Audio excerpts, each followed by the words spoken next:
लोग कहते हैं कि गुरु बना लिया, गुरु बदलना नहीं चाहिए, लेकिन श्रोताओं आज शुक्राचार्य को राजा बलि ने त्याग दिया। जैसे कि मान लो कि अगर शरीर का एक अंग खराब हो जाए, शरीर की उंगली सड़ने लग जाए, तो उस उंगली को कटवा देना चाहिए। अगर नहीं कटवाओगे तो प्यारे पूरा शरीर खराब होने का भय रहेगा, हो सकता है। तो शास्त्र की मर्यादा, जो नीति शास्त्र कह रहे हैं, यदि एक व्यक्ति का त्याग करने से पूरा घर सुरक्षित रहता है तो उस व्यक्ति का त्याग कर देना चाहिए। यदि एक घर का त्याग करने से पूरा गांव सुरक्षित रहता है तो उस घर का त्याग कर देना चाहिए। और यदि एक गांव को नष्ट करने से पूरा भारत सुरक्षित रह सकता है तो उस गांव को नष्ट कर देना चाहिए। ये नीति शास्त्र कह रहे हैं। यदि गुरु पाखंडी है, कुकर्मी है, आताताई है, दुराचारी है, तो ऐसे गुरु का त्याग कर देने में ही भलाई है। नहीं खुद तो जा रहा है नरक में, तुमको भी साथ ले जाएगा। बदल सकते हो गुरु, ये शास्त्र प्रमाण दे रहे हैं। क्यों? क्योंकि शुक्राचार्य ने तुरंत छोड़ दिया। बोले ऐसे गुरु की आवश्यकता नहीं है जो दान धर्म करने से रोके, प्रभु से मिलने से रोके। ऐसे गुरु की मुझे जरूरत नहीं है। भक्त प्रहलाद ने अपने पिता का त्याग कर दिया था। बोले ऐसे बाप की मुझे जरूरत नहीं है जो पिता प्रभु से मिलने से रोके, प्रभु की भक्ति करने से रोके। प्रहलाद जी ने पूरी भागवत के अंदर अपने पिता को पिता नहीं कहा है, केवल राजन कहा। हे राजन, पिता नहीं कहा कहीं, राजन कहा है केवल। क्योंकि जो भी हो अपने घर का यदि भगवान की भक्ति करने से रोकता है, दान धर्म कर्म करने से रोकता है, ऐसे व्यक्ति का त्याग कर देना चाहिए। चाहे वो गुरु हो, चाहे वो माँ हो, चाहे पिता हो, चाहे कोई और हो। यदि भक्ति करने से कोई रोकता है तो उसे त्याग दो। तो कहते हैं श्रोताओ, शुक्राचार्य का त्याग किया। राजा बलि ने संकल्प किया 3 पग भूमि का। मेरे वामन भगवान ने 2 ही पगों में सर्वस्व नाप लिया, 2 ही पगों में। राजा बलि ने कहा, वो राजन बलि तो बड़ा दानी बन रहा था रे, 2 ही पगों में सब कुछ नाप लिया, मैंने ले लिया। आप बता तीसरा पग कहाँ रखूं?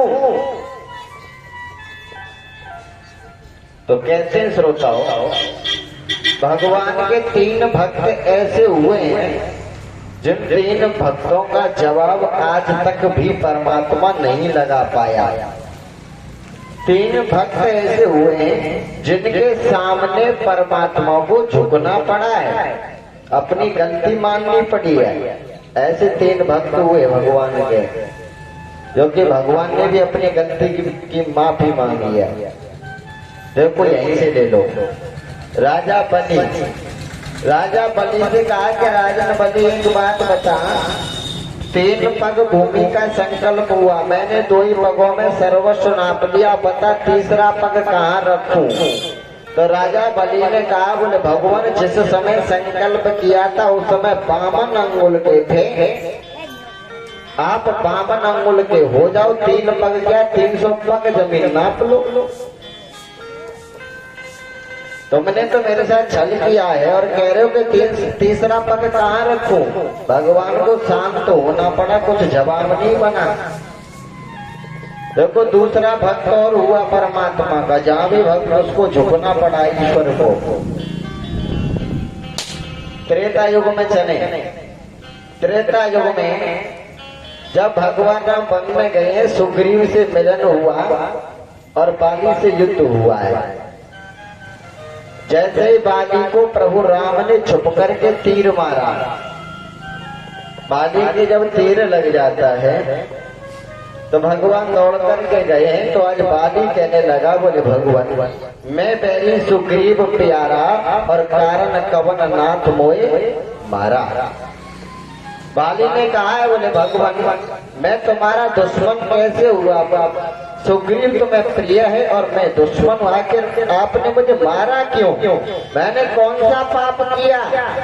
तो पता भगवान क्या बोले, बोले अनुज वधु भगनी सुत नारी और सुन सठ कन्या समये चारी। भगवान कह रहे हैं कि तू पापी है इसलिए मेरा दुश्मन है। बोले मैंने कौन सा पाप किया? बोले अनुज वधु यानी छोटे भाई की पत्नी सुग्रीव की जो पत्नी थी वो बाली ने छीन ली थी। बोले छोटे भाई की जो पत्नी होती है वो कन्या के समान होती है, सठ यानी मूर्ख। लेकिन तूने कन्या समान जो छोटे भाई की बहू थी उसे हरण किया है, अपना बनाया है, इसलिए तू पापी है। कन्या पर कुदृष्टि डाली है, छोटे भाई की पत्नी पर कुदृष्टि। तो पता राजा बाली ने क्या कहा? बाली कहने लगा, बोले भगवान आप एक बात बताइए मैं कौन हूँ? बोले बाली है और कौन है? बोले बाली तो हूँ लेकिन मेरी जाति क्या है? बोले पशु। बंदर किस जाति में आते? पशु में।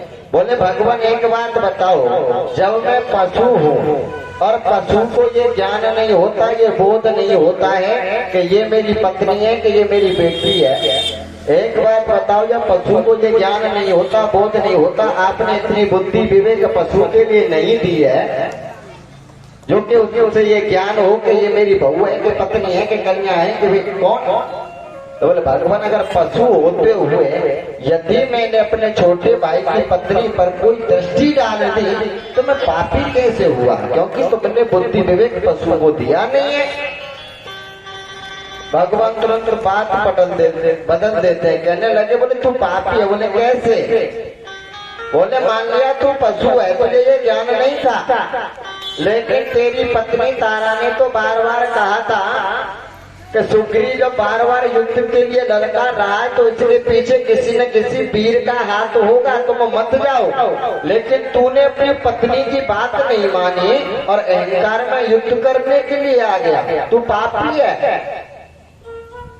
पत्नी की बात नहीं मानी।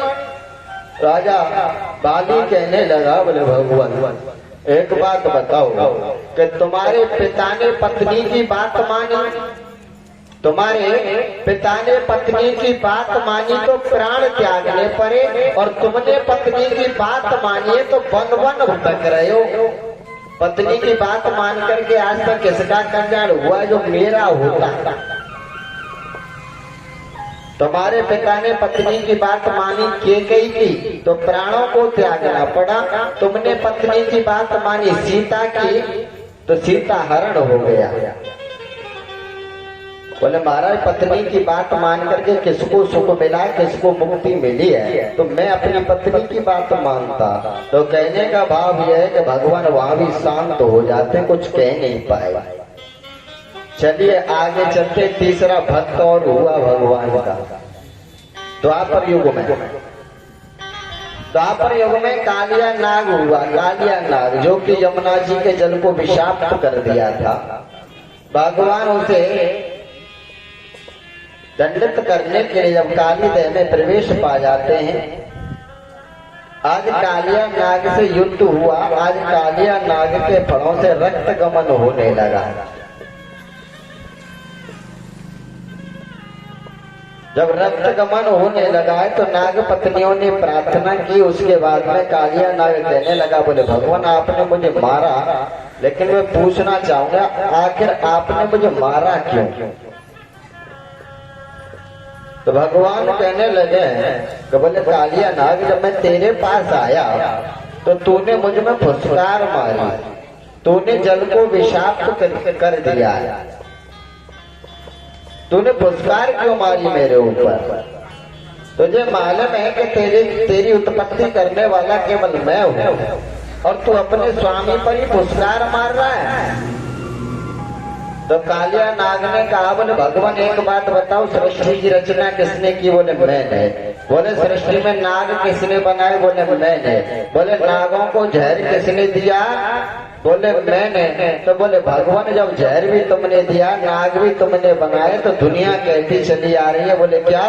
तन मन धन और जीवन सब कुछ है तेरा, सब कुछ है तेरा, तेरा तुझको अर्पण प्रभु पिता प्रभु को समर्पण जा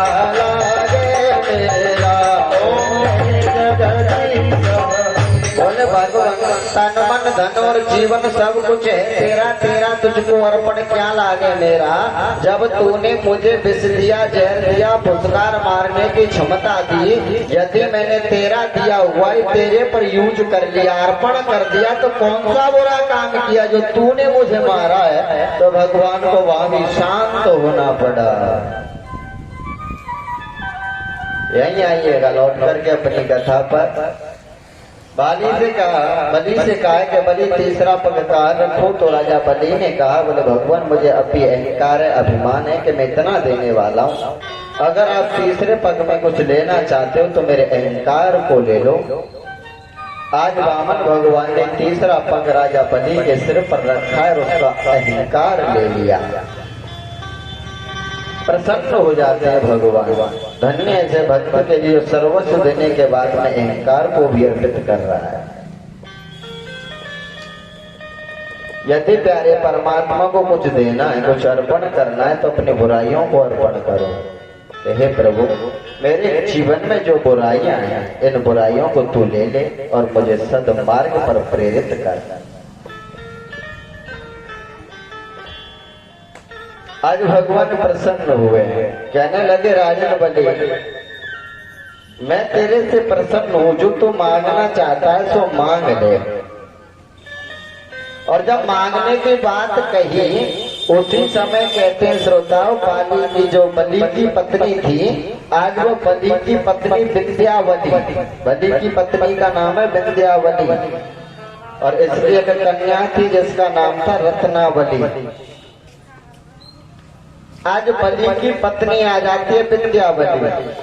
भगवान कह रहे हैं कि बलि में तुझसे प्रसन्न मांगना चाहता है सो मांग ले। और जैसे ही सुना, आज विंध्यावली कहने लगी, बोले भगवान क्या कह रहे हो, मांग ले। बोले हाँ, आज मैं प्रसन्न हूँ, तुम जो मांगोगे वो दूंगा। आज विंध्यावली कहने लगी, बोले तुम कब कब के दानी भाई। विंध्यावली कह रही है कि भगवान आपने कहाँ पर दान किया है? राजा हरिश्चंद्र को तुमने छला, दान कहाँ किया है तुमने?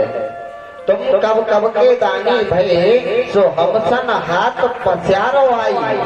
अगर भगवान तुम दानी होते तो आज हमारे पास मांगने नहीं आते। तुम कब कब के दानी भय, सो हम सन हाथ पसारो आई। और डूब की बाम हो गए पक्ष में, पर मंगतन पे हम मांगत नहीं। बोले महाराज, तुमने कहाँ दान किया? तुमने दुनिया को छला है, दान कभी नहीं किया। हमारे द्वार पर मांगने के लिए आए और हमसे सब कुछ मांग लिया, और हम ही से कह रहे हो कि तुम कुछ मांग लो। अरे भगवान, पूर्व से उगने वाला सूरज यदि पश्चिम से उगना प्रारंभ कर सकता, लेकिन हम मांगने वाले से नहीं मांगते। लेकिन राजा बलि कहने लगे, बोले भगवान अगर देना ही चाहते हो तो मुझे आप इतना वरदान दे दो कि मैं जहां भी रहूं, जिस महल में रहूं, उस महल से जब भी मैं बाहर निकलूं तो द्वार पर तुम्हारे दर्शन हो, और महल के अंदर जाऊं तब भी तुम्हारे दर्शन हो। वामन भगवान कहने लगे, बोले भैया एक बात बता, तू मुझे प्रभु मान करके ले जा रहा है या नौकर मान करके ले जा रहा है? बोले क्यों? बोले भाई तू कह रहा है कि महल से बाहर निकलूं तब भी तुम्हारे दर्शन हो, महल के अंदर जाऊं तब भी तुम्हारे दर्शन हो। भैया ये तो नौकर का ही काम है, गेट कीपर का काम है। गेट कीपर बन करके खड़ा रहना पड़ेगा, कोई पता नहीं तू कब निकले और कब अंदर जाए। बोले भगवान ये मैं नहीं जानता, लेकिन महल से जब निकलूं तब तुम्हारे दर्शन हो। आज भक्त के बस में वो परमात्मा हो जाता है। तथास्तु वचन दिया। और कहते हैं श्रोताओं, आज मेरे वामन भगवान ने राजा बलि को सुतल लोक का राजा बनाया है, और सुतल लोक में जाकर के वामन भगवान राजा बलि के द्वार पर पहरेदारी करते, चौकीदार बन करके बैठे हैं। क्योंकि कोई भरोसा नहीं कि बलि कब बाहर आए कब अंदर जाए। राजा बलि को जब राजा बनाया, चौकीदारी करते हैं। और कहते हैं श्रोताओं, इधर में मैया लक्ष्मी बड़ी दुखी है, बेचैन है कि प्रभु को गए हुए काफी समय हो गया, लौट करके नहीं आए, आखिर कहाँ है। तो आज नारद जी पहुंच जाते हैं। नारायण करते हुए मैया लक्ष्मी ने देखा है, पूछने लगे बेटा नारद तुम दुनिया में भ्रमण करते हो, तुम्हें पता है नारायण भगवान कहाँ गए हैं? क्यों? क्योंकि नारी चाहे कैसी भी क्यों ना हो, पति के बिना अधूरी रहती है। आज लक्ष्मी नारायण के बगैर अधूरी है, याद आने लगी है। नारद से बार बार कह रही है कि नारद तुमने नारायण भगवान को देखा है क्या?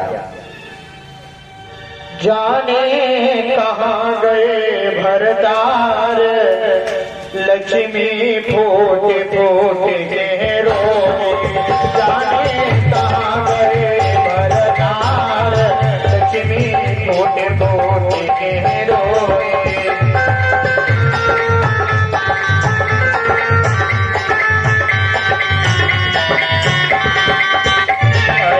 फूट फूट के रोई, लक्ष्मी फूट फूट के रोई।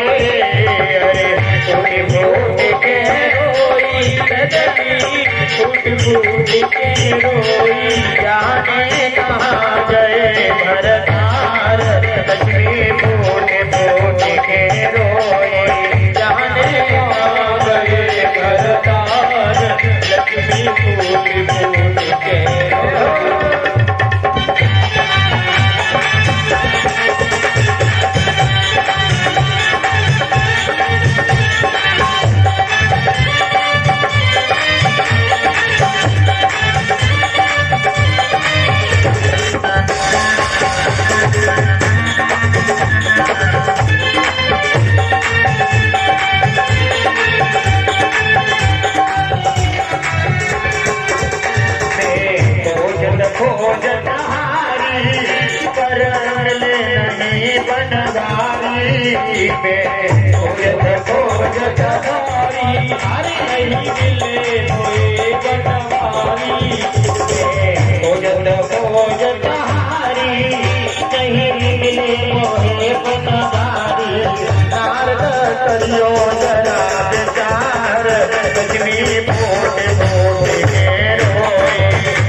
रोई।